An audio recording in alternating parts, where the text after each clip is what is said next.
every photo you just saw is real. For 28 years, 3 innocent men paid for a mistake no one caught in time, until it finally came undone. The Case Chronicle. A man testified under oath that he knew, to the hour, when a woman died. He was wrong by almost an entire day. It took 28 years to prove that mistake. By then, 3 innocent men had already spent their entire adult lives paying for it. Jermel Schuler was 18 years old when he was sentenced to die in prison. He walked out a free man at 46. On the morning of November 10th, 1997, a man climbed the steps to his great-aunt's row home on North Judson Street in North Philadelphia. She hadn't answered her phone in days. That wasn't like her. He let himself in, calling her name through the house. What he found inside a back room would haunt him for the next 3 decades. Essie Mae Thomas, 73 years old, beaten and stabbed to death inside the home she'd lived in alone. Police arrived to a scene that told them almost nothing. No forced entry beyond what a break-in would leave. No witnesses who'd heard a struggle. No fingerprints. No blood trail leading anywhere useful. Nothing physical connecting a single face to what had happened in that room. What they had was one neighbor, one story, and a medical examiner who was about to make a mistake nobody would catch for 28 years. North Judson Street sits in a stretch of North Philadelphia lined with narrow brick row homes.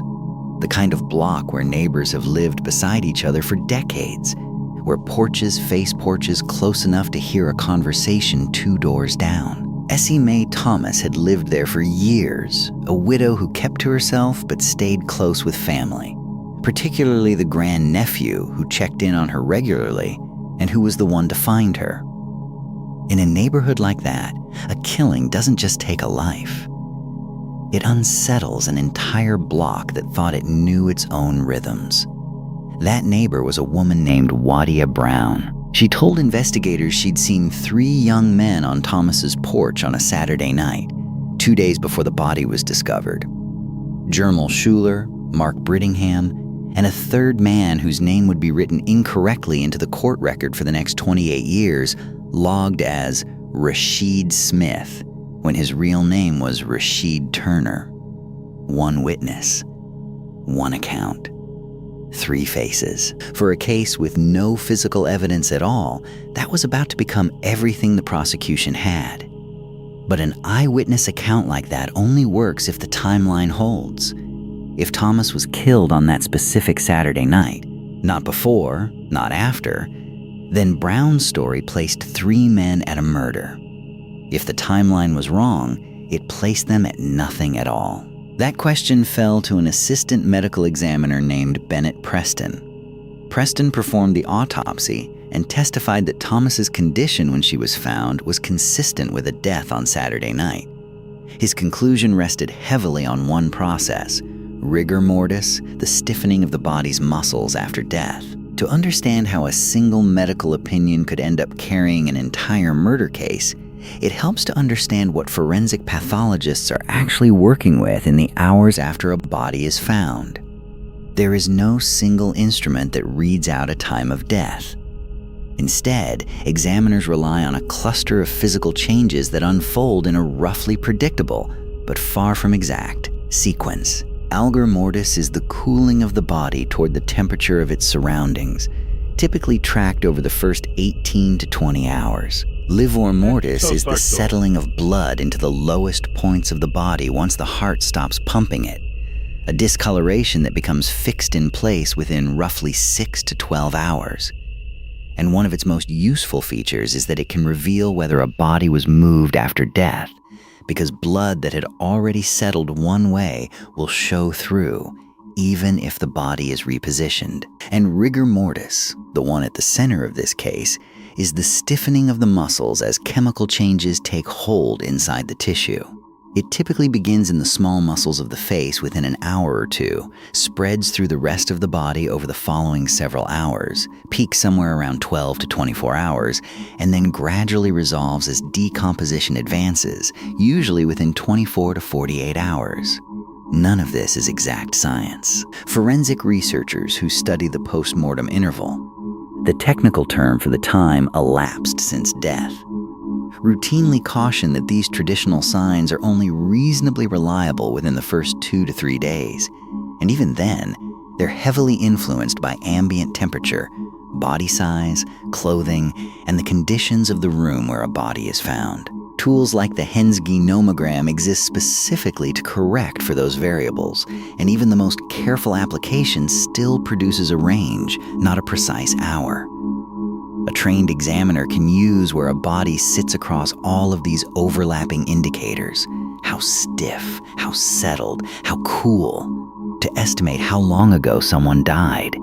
It is an educated read of biology, not a stopwatch. Preston read that biology and placed Thomas's death on Saturday night, lining up almost perfectly with what Wadia Brown had told police. His testimony never specified an exact hour. The autopsy report itself never specified a time or date of death at all. In the courtroom, an approximation was treated as confirmation regardless. Nobody at trial raised an obvious problem with the witness herself. By her own later admission, Wadia Brown had been under the influence of crack cocaine on the night she says she saw the 3 men. And her cooperation with prosecutors came with a benefit. She was relocated to a different residence in exchange for her testimony. A compromised witness, incentivized to cooperate, corroborated by a forensic reading that no one in that courtroom thought to challenge. It's a combination that shows up again and again in wrongful convictions across the country. Nationally, according to the Innocence Project, flawed forensic testimony has played a role in more than half of the wrongful convictions the organization has helped overturn. And eyewitness misidentification remains one of the single largest contributing causes in the rest. 2 of the most common causes of wrongful conviction in America, both sitting inside the same courtroom, reinforcing each other in a way that looked like corroboration on paper and was really 2 weak foundations propping each other up.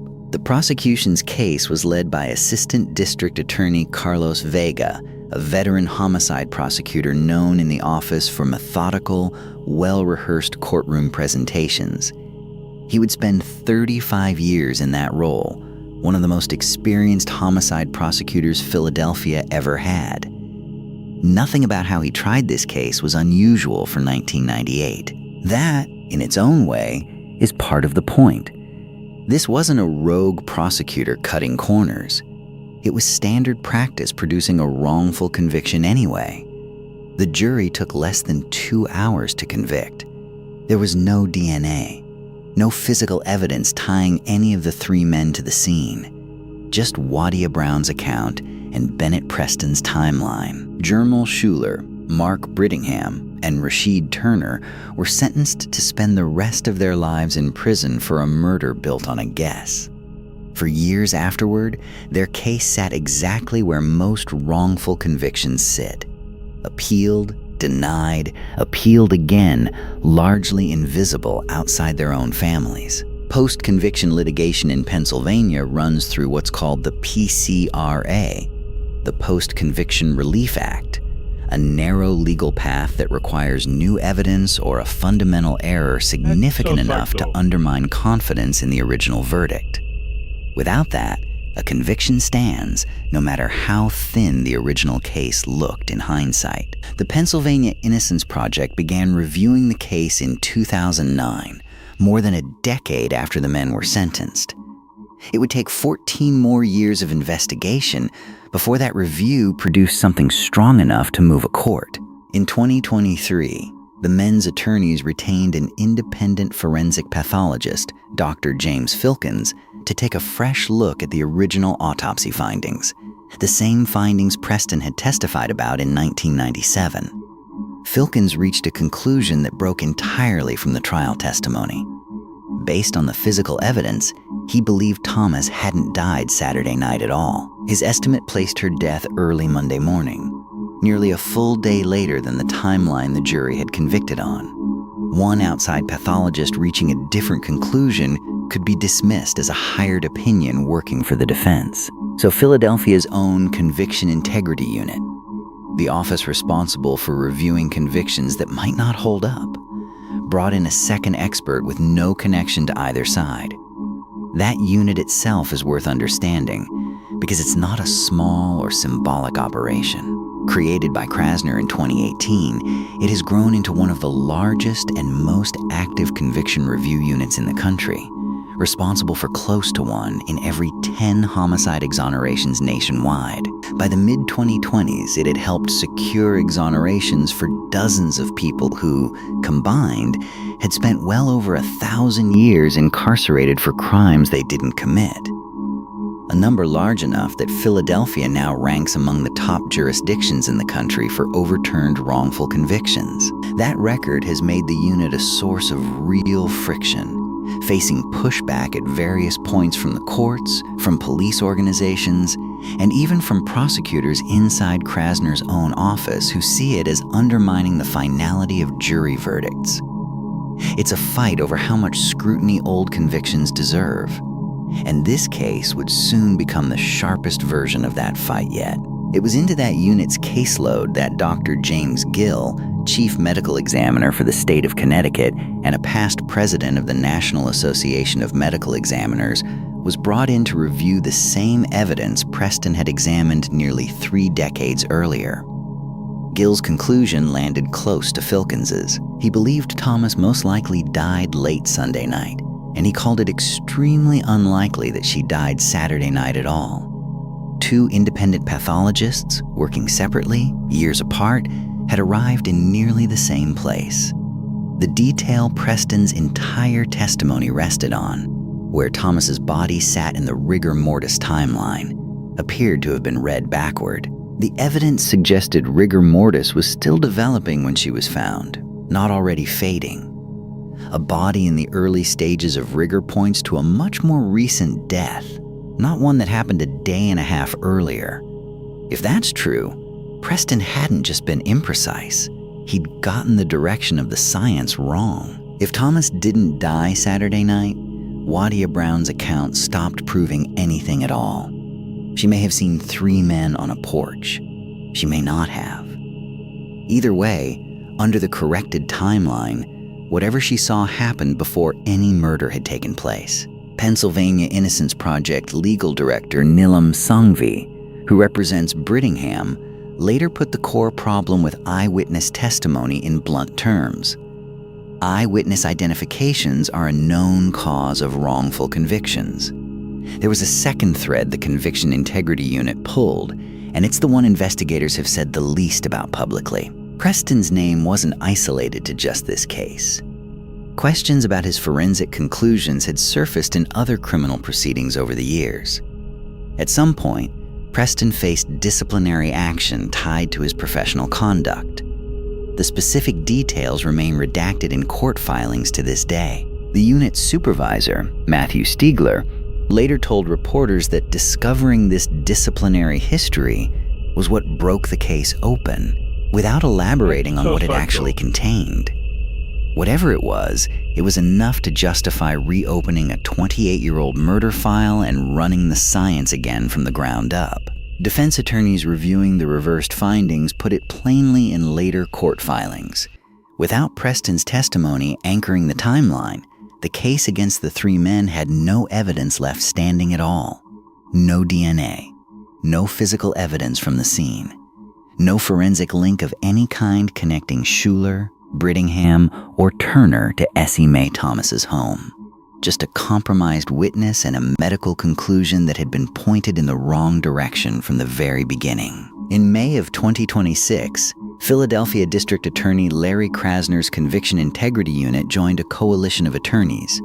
The Innocence Project, the Exoneration Project, the Pennsylvania Innocence Project, and Brian Robinson of the law firm DLA Piper, representing Turner without charge, in jointly asking the court to vacate all 3 convictions. Common Pleas Court Judge Jennifer Schultz agreed.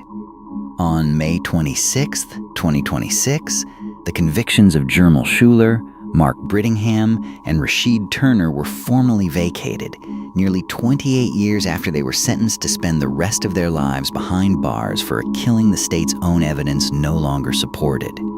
Schuler and Turner walked out of SCI Phoenix that same day. Brittingham, held at a separate facility, was delayed by processing paperwork and released the following morning from SCI Chester. All three men were in their mid to late 40s. Turner summed up the gap in 12 words. "I was 18 when I came in. I'm 46 going out." Outside the prison gates, Turner's mother could barely speak through the moment, repeating over and over that her son was finally free. Turner, holding on to her, said simply that he had missed watching his own family grow up while he was gone. The next morning, Schuler and Turner stood waiting outside SCI Chester as Brittingham walked free, and the three men, who hadn't stood in the same room together in nearly 30 years, held on to each other for a long time. Freedom itself came with its own disorientation. None of the three men had ever held a driver's license. None had ever owned a phone. They'd entered prison as teenagers and left as men in their late 40s, having missed the entire adult lives most people take for granted. Jobs, relationships, technology, a world that had changed almost beyond recognition while they were gone. Schuler later said he was still learning simply to walk down a street without feeling like the world saw him as a criminal. Exoneration Project attorney Tara Thompson, who represents Schuler, summarized the case afterward in simple terms. The forensic science presented at their trial had turned out to be false. Krasner, addressing reporters outside the courthouse, put the failure of the original trial in blunt terms. The three men, he said, had been robbed of a fair trial, simply put. But he chose his next words more carefully. Vacating a conviction, he said, doesn't automatically mean innocence. It means the conviction lacked integrity. His office has said it sees no remaining leads in Essie Mae Thomas's murder. The case is now officially cold, though prosecutors say they'd revisit it if new evidence surfaced. When reporters reached Thomas's family, most declined to comment. Her nephew, who had found her body decades earlier, told a local station he didn't know whether the three men were guilty or innocent. Only that, as far as he was concerned, there had never been any justice for his aunt. There's a strange symmetry sitting underneath this exoneration that almost nobody pointed out at the time. Carlos Vega, the assistant district attorney who built the original 1998 case against Schuler, Brittingham, and Turner, spent 35 years as a Philadelphia homicide prosecutor before he was let go in 2018. One of 31 senior prosecutors Krasner dismissed in his first week in office as part of a sweeping overhaul of the DA's homicide unit. 3 years later, Vega ran directly against Krasner for district attorney, campaigning heavily against the very kind of conviction integrity work that would eventually unravel his own decades-old case, and backed heavily by the city's police union. He lost decisively by roughly 2-1. The man who prosecuted this case never saw it overturned. But the office he used to work for, under the leadership he had specifically campaigned against, is the one that finally proved it wrong. That should have been the end of the story. It wasn't. 3 weeks after Judge Schultz vacated the convictions, the Pennsylvania Supreme Court issued a ruling in a completely different case, but one that would reach back and touch this one directly, using a legal power almost nobody outside a courtroom has ever heard of. It's called King's Bench jurisdiction, and it dates back to 1722, when Pennsylvania's colonial legislature granted the state's highest court the same extraordinary authority once held by England's Court of King's Bench. The power to reach into any case, at any stage, skip the normal appeals process that can otherwise take more than a year, and rule directly. For most of Pennsylvania's history, the power was barely used. In recent years, it's surfaced in a handful of high-profile moments. Most famously in 2018, when the state's Supreme Court invoked it to order the release of the rapper Meek Mill after his own case became a national symbol of what critics called an unfair probation system. It is, by design, reserved for the rare case where the court decides the normal, slower machinery of justice isn't good enough. The case that triggered this particular use of it involved a man named LeVar Brown, convicted by a Philadelphia jury of murdering Michael Richardson in 2004, and by a separate jury the following year of murdering Robert Crawford. Decades later, Brown filed a new appeal claiming prosecutors had failed to disclose that the key cooperating witness against him had also falsely implicated someone else in the crime. This time, the district attorney's office agreed with him. It conceded that Brown deserved a new trial and pushed for that relief without even holding a hearing to test the claim. The victims' families objected, arguing the concession wasn't backed by the full record, and took the extraordinary step of invoking King's Bench jurisdiction themselves, asking the state's highest court to intervene directly. The Supreme Court didn't just side with the families. It went further, ruling that the district attorney's office's concession in the Brown case had failed to disclose material evidence, had submitted a false stipulation to the court, had misrepresented facts, and had improperly opposed a hearing that should have taken place. And the court didn't stop at one case. It criticized Krasner's office broadly, writing that the office had, in its words, made unreliable concessions, unsupported by the facts and law, again and again across dozens of cases. The court noted that since 2018, Krasner's office had supported overturning convictions in more than 120 cases, many involving murder. Going forward, the ruling ordered, any time Philadelphia prosecutors concede that a conviction should be vacated, the state attorney general's office must be notified and given the opportunity to intervene before a judge issues a ruling. The decision wasn't unanimous. Two justices on the state's highest court, Christine Donahue and Chief Justice Deborah Todd, dissented from the new rule, warning that it created problems the majority hadn't fully reckoned with. Their concern was specific. Some attorneys now working for the Attorney General's office previously worked as prosecutors inside the Philadelphia DA's office, meaning the same lawyers who once argued against overturning a conviction could now be assigned to defend that same conviction against the office that used to employ them. The dissent argued the majority was reaching beyond its authority, restructuring how an elected district attorney's office is allowed to operate in cases where it believes a real injustice occurred. It was, in other words, a fight already dividing the court's own judges before it ever touched a single real case. And Shuler, Brittingham, and Turner's case was about to become that first real test. The ruling wasn't written about Shuler, Brittingham, or Turner at all. Their case became the first place it was tested anyway, and the timing came down to the wire.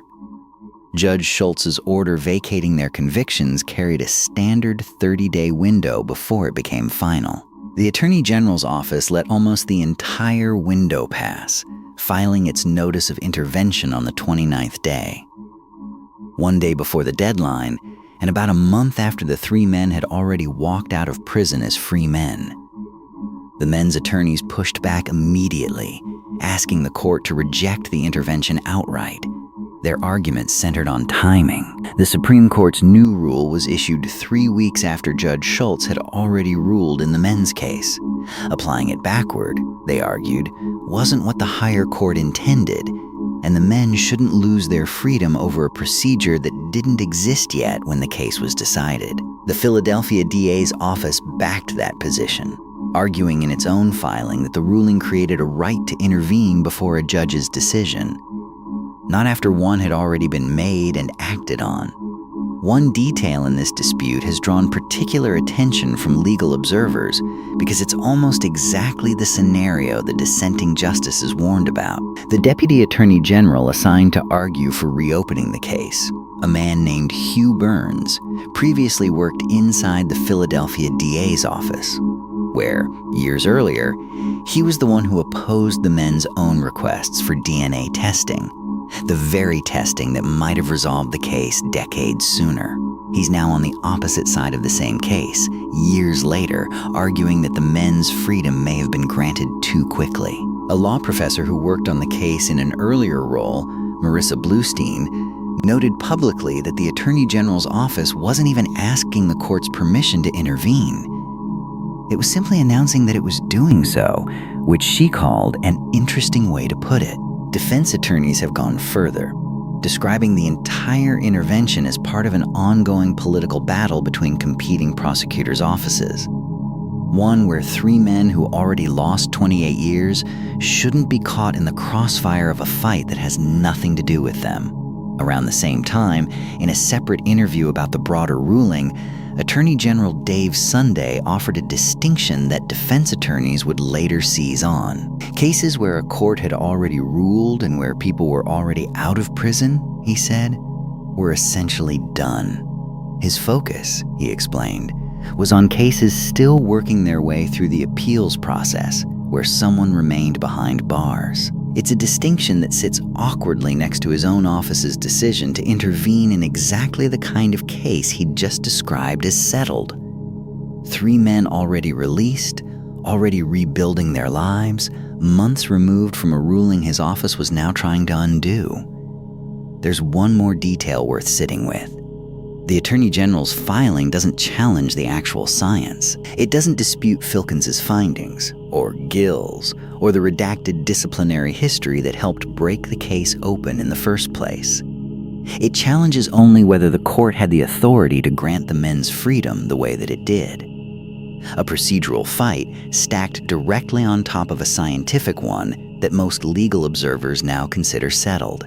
As of this recording, that fight remains unresolved. Jamal Shuler, Mark Brittingham, and Rashid Turner are free men living in a world that changed enormously while they were gone. But whether Pennsylvania's highest court will ultimately let that freedom stand, or reopen a case built on a medical timeline 2 independent experts have already called next to impossible, is still an open question sitting on a judge's desk in Philadelphia right now. What isn't in question is what happened to 3 teenagers in 1997 and to the men they became inside a cell. A single witness, compromised by her own admission, corroborated by a medical timeline that turned out to be pointed in the wrong direction. A jury that took less than 2 hours to end 3 lives on that foundation. A career prosecutor who built the case exactly the way his job asked him to, and who would go on, decades later, to lose an election fought specifically over whether cases like this one deserved a second look. And 28 years. Shuler's entire adult life, from 18 to 46, spent proving that a man on a witness stand had simply gotten it backward. Essie Mae Thomas never got her justice. Whoever killed her in November of 1997 has never been identified, and the case that once seemed solved is, once again, cold. 3 men lost nearly 3 decades of their lives to a conviction that collapsed the moment real forensic science was finally allowed to look at it. Whether the system that took those years from them will now try to take their freedom back as well is a question still being decided in a courtroom, even as this story is being told.